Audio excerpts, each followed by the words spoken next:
கொண்டிருக்கிறார்கள். நல்ல உணவு, நல்ல உடை, இப்படித்தான் அவர்கள் தங்களை அலங்கரித்துக் கொண்டு மகிழ்ந்து கொண்டிருக்கிறார்கள். அப்படித்தான் நாமும் மகிழ்ந்து கொண்டிருக்கிறோம் என்றால் நாம் இன்னும் கிறிஸ்துவை குறித்து சரியாக உணர்ந்திருக்கவில்லை, கிறிஸ்துடைய பிறப்பினுடைய மேன்மையை அறிந்திருக்கவில்லை என்று பொருளாகிவிடும்.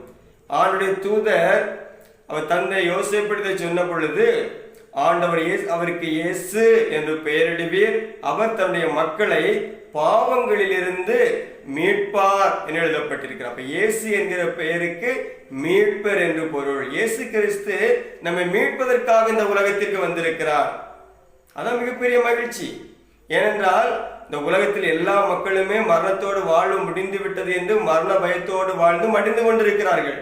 அப்படி மரண பயத்தோடு வாழ்ந்து மடிந்து கொண்டிருக்கக்கூடிய இந்த மனித குலத்தை அந்த மரணத்திற்கு காரணமாக இருக்கக்கூடிய பாவத்திலிருந்து அவர்களை விடுவித்து அவளை பரிசுத்தப்படுத்தி நிலைவாழ்வுக்கு அழைத்து